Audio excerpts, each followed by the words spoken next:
गांव को आंखों से देखते हुए सम्राट अशोक ने उनकी यादगार में इस स्तूपा का निर्माण करवाया। अरे सब रखो।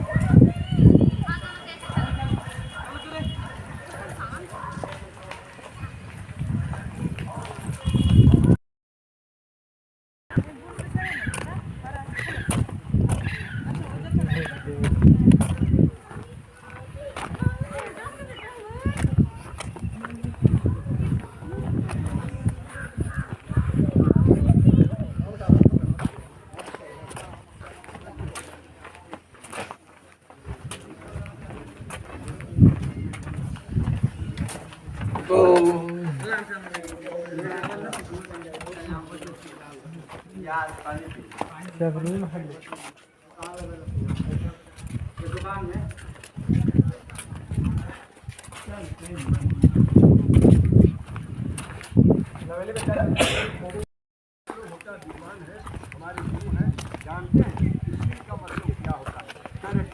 करेक्टर का मतलब क्या होता है? उन्होंने कहा wealth is lost, nothing lost. Wealth is lost, something lost. Character is lost, everything lost. इसलिए उन्होंने कहा है destroying and killing living beings. यानी पानाति पाता बेर बनी शिखा पदम समादयामी, अदीन दाना बेर बनी शिखा पदम समादयामी, कामेशु मिच्छाचारा बेर बनी शिखा पदम समादयामी, सूरा मूसाबादा बेर बनी शिखा पदम समाद। ये जो है पंचशील टेम्पल है। ये यहाँ से 26 मीटर की मूर्ति कहाँ पर थी ये कहना मुश्किल, लेकिन ह्वेनसांग की डायरी इंडिकेट करती है कि इसमें 26 मीटर की तांबे की बुद्ध की मूर्ति थी। ये धरोहर जो देख रहे हैं, सबसे पहले पूरे भारतवर्ष में प्रत्येक राज्यों में नालंदा का पिक्चर, नालंदा का तस्वीर इसी की दिखलाई पड़ती। इसलिए कि सम्राट अशोक ने जब इस देश का मालिक थे तो उन्होंने संकल्प लिया था कि इसलिए कि जब हम 84,000 स्तूपा का निर्माण कराएंगे तो हमें धर्म की पूजा होगी। इसलिए सम्राट अशोक ने आकर के इस धरती को भूमि पूजा करते हुए सारिपुत्र और मोगलायन भगवान बुद्ध के प्रधान शिष्य थे, और सारिपुत्र की मृत्यु कार्तिक पूर्णिमा के दिन में 6 सेंचुरी BC में हुआ था। उनकी नालक गांव में जन्म। गांव को आंखों से देखते हुए सम्राट अशोक ने उनकी यादगार में इस स्तूपा का निर्माण करवाया। इसके बारे में ह्वेनसांग ने डायरी में लिख रहा है कि इसको 7 बार 7 राजाओं ने बनाया, लेकिन उत्खनन करने के क्रम में ब्रिटिश ने 3 राजकाल का 3 राजाओं को प्रमाण वहाँ पर दिखलाया है। और नीचे जो गोल गोल कार ये देखेंगे, ये बड़े बड़े आकार का ये प्राचार्यों की समाधि, टीचर का, और छोटा छोटा देखेंगे वो छात्रों की है, क्योंकि बाय नेचर जब उनकी निधन होती इसलिए ब्रिटिश ने लोगों को जानकारी दी है। रत्न सागर लाइब्रेरी थी, रत्न सागर 3 तरह की लाइब्रेरी थी, रत्न दधी, रत्न रंजक, रत्न सागर। रत्न दधी रत्न रंजक 6 स्टोरी थी, रत्न सागर 9 स्टोरी की थी। तो 3 फ्लोर उन्होंने खुदाई करके दिखलाया, इसलिए इसको रत्न सागर लाइब्रेरी के रूप में प्रमाणित किया। ये काला काला दाग जो भी देख रहे हैं ये जले का दाग है, क्योंकि यहाँ पर प्रत्येक राजाओं को आक्रमण हुआ है। आक्रमण होने के कारण जो संस्कृति थी उसको नष्ट करने के लिए इसमें आग लगवाया था। तो 6 महीने तक ये पुस्तकालय जलती रह गई थी। ऐसा विद्वानों का मत है, ऐसा विद्वानों का कंसेप्ट है। इसलिए इस्लामिक मोहम्मद बिन बख्तियार खिलजी के बारे में बोर्ड लगी हुई है कि उन्होंने लाइब्रेरी में आग लगवाया तो 6 महीने तक पुस्तकालय जलती रह गई थी। दोनों बाजू में आलों में बुद्ध की प्रतिमाएं थी, लेफ्ट एंड राइट। जब वे लोग प्राचार्य और अभ्यर्थी लोग स्टडी करने के लिए लाइब्रेरी में प्रवेश करते थे, गेट पे खड़े होकर भगवान बुद्ध की प्रतिमाएं को नमन करते हुए, प्रेयर करते हुए अंदर में प्रवेश किया करते थे। यहाँ पर देखेंगे ताला कुंजी किवाड़ की व्यवस्था नहीं थी। लोग विद्वान थे और 3 चीज जो है राग, दोष, मोह, ग्रीडनेस, हिटरेड एंड डिल्यूशन, ये तीनों से अलग थे। इसलिए चोरी नाम की कोई चीज़ नहीं थी। लेकिन लकड़ी का अगर लग जाता था तो लोगों को संकेत होता था कि no entry beyond this point, इस पॉइंट से अंदर जाना बड़ी थे। चोरी नाम की कोई चीज़ नहीं थी। तो लाइब्रेरी में हम दिखलाएंगे कैसे इसका प्रूफ मिला है। ह्वेनसांग का कमरा दिखलाएंगे।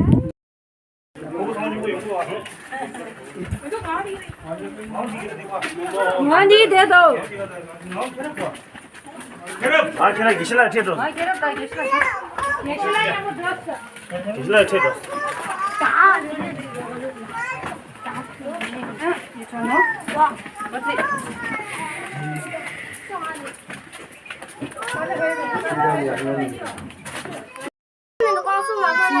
हम लोग जिस कमरे में आगमन कर चुके हैं ये कमरे प्राचार्यों का था, टीचर का था।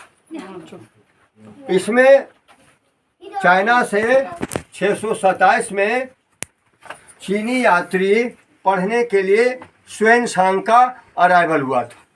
श्वेनसांग का दो अर्थ है। श्वे का मतलब होता है चाइनीज भाषा में लर्नर, सीखने वाला, पढ़ने वाला। सांग का मतलब होता है विद्यार्थी।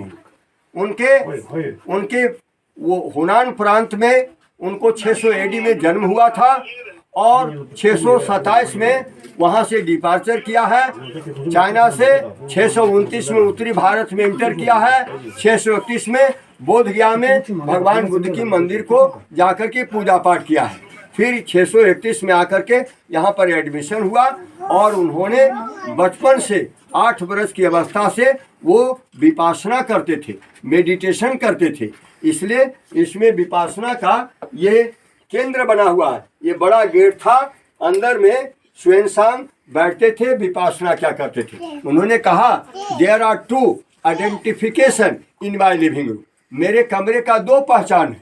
एक पहचान लिविंग रूम का, मेरे कमरे में मेडिटेशन केव है जिसमें अंदर में हम विपासना करते थे, मेडिटेशन करते थे। दूसरा मेरा पहचान कमरे का इस दीवार के, लिविंग रूम के दीवार के सटे वहाँ पर छोटा सा श्राइन है जहाँ पर भगवान बुद्ध की मूर्ति 5 फुट की थी, वह आशीर्वाद मुद्रा में थी। वहाँ पर हम early in the morning and let in the evening हम होमेज करते थे।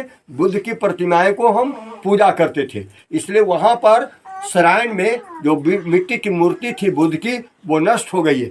लेकिन बनावट से आप रियलाइज करेंगे कि सही में उनकी डायरी हमें जो इंडिकेट कर रही है उनका प्रूफ सही है कि वहाँ पर पूजा करते थे, यहाँ पर रहते थे। श्वेनसांग की डायरी 5 नामों से जाना जाता है, टा, थांग, सी, यू, ची। लेकिन हम लोग क्या कहते हैं, चाइनीज भाषा हम लोग हिंदी में बोलते हैं पूरब, पश्चिम, उत्तर, दक्षिण। लेकिन चाइनीज में क्या बोलता है, तोंग, शी, नान, पे। लेकिन चाइनीज का उनका डायरी का क्या नाम है और उनका अर्थ क्या है। ता का मतलब होता है to be great, to be big, to be large. थांग का मतलब होता है टू बी डायनेस्टी, जिस डायनेस्टी में उनको पैदाश हुई। और शी का मतलब होता है वेस्टर्न। यू का मतलब होता है ट्रेवल, यात्रा करना। ची का मतलब होता है डायरी। उनकी डायरी से पता चला है ब्रिटिश को कि इसकी एरिया 7 माइल लंबी थी, 3 माइल चौड़ी थी, 10,000 अभ्यर्थी पढ़ते थे विद्याधन करने के लिए और 1500 टीचर थे और रहने पढ़ने खाने पीने की फ्री एजुकेशन थी और 4 गेट था। उनकी डायरी से सारा इतिहास भारत का, नालंदा का पता चला। तब नालंदा उन्होंने प्रूफ किया कि नालंदा ये है, कहीं दूसरी जगह नहीं है। तो ये उनकी डायरी, उनका पिता का नाम, उनका दादा का नाम हवै, उनका दादा का नाम हवै, पिता का नाम किन और उनका बचपन का नाम छने।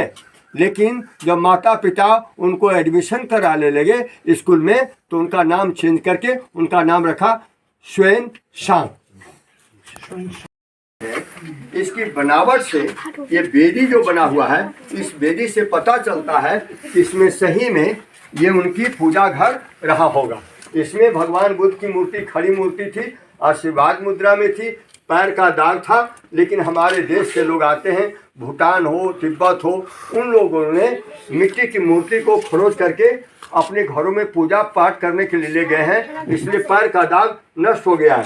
पेडेस्टल पुरानी है, ये चूने का प्लास्टर पहले का है। इसमें अर्ली इन द मॉर्निंग और लेट इन द इवनिंग श्वेनसांग हमेशा पूजा पाठ करते थे। वो लोग चाइनीज भाषा में पूजा करते थे। वो पूजा हमेशा इस रूप में करते थे, ची कुई फो, ची कुई फा, ची कुई संग। चिकुइफो चिकुइफा चिकुइसन, नामो आमी थोफो, नामो आमी थोफो, नामो आमी थोफो। ये चाइनीज वर्ड यस। इंटर किए हैं। लोग अनुमान करते हैं और लोगों से पूछते हैं कि भाई इसमें छत नहीं है, तो छत की जो भी ढलाई होती थी ये ओल्ड वर्क है, विदाउट सपोर्ट है, और चून सुर्खी और मिट्टी बनाकर छत की ढलाई की गई है, सीलिंग की निर्माण की गई है। लेकिन आश्चर्य की बात है, ये मिट्टी की छत से आज 2000 बरस होने जा रहा है।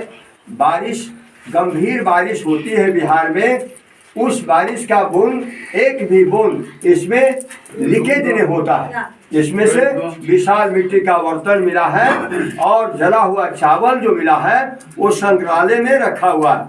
आप देखेंगे 2 टकार का जो भी गेट है, ये सारा यूनिवर्सिटी का गेट इसी ढंग से बना हुआ था। लेकिन भूमिकंपों के द्वारा सारा बिल्डिंग धराशायी होकर टूटा हुआ है, जिसमें एक भी छत की ढलाई और गेट का निर्माण प्राचीन काल का आप नहीं आंखों से देख रहे हैं। लेकिन इसमें ब्रिटिश ने इंडिकेट किया है कि ये ओल्ड वर्क है और छत की ढलाई विदाउट सपोर्ट होते हुए 2000 बरस होने जा रहा है और बारिश की पानी एक भी बूंद लीकेज नहीं होता है।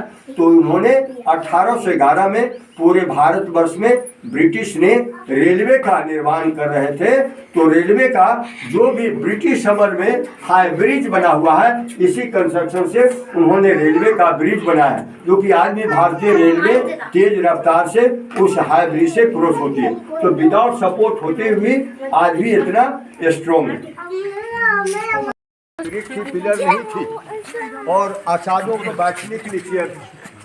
वहाँ पर देख रहे हैं आचार्यों को चेयर, और ये लेवल से स्टडी हॉल का। तो ये 7 सेंचुरी का है, राजा हर्षकालीन का, ये गुप्तकालीन का, अपर लेवल कालीन का। तो ये जो है बाद में जब ऊपर का रूफ बना, सपोर्ट के लिए पिलर दिया गया है। टूटी हालत में पड़ा हुआ है। आसमान जो स्टोन ब्रिज देख रहे हैं वो टूटी फूटी हालत में पड़ा हुआ है, और ये जल पीने के लिए बाबरी है।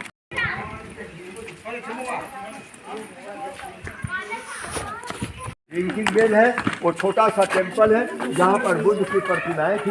दोनों बाजू में माइका स्टोन का फ्लेश लगा हुआ है, उस पर 1 इंची माइका दर्पण लगी हुई थी।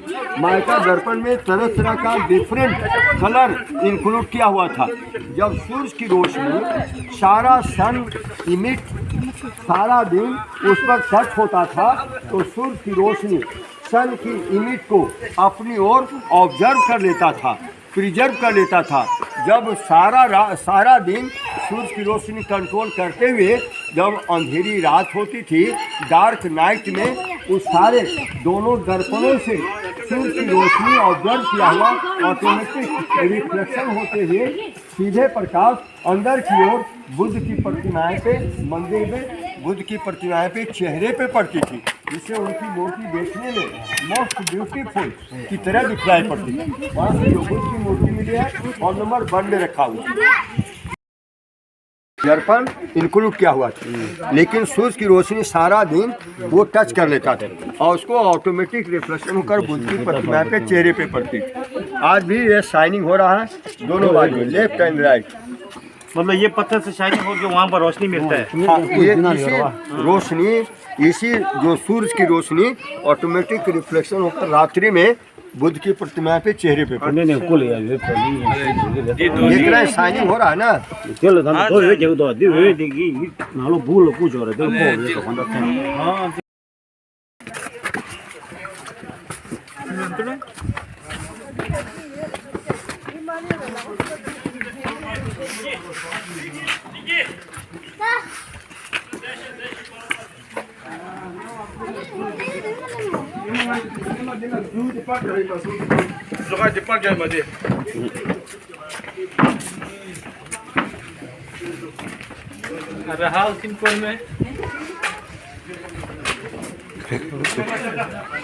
इसमें ढलाई ना होगा।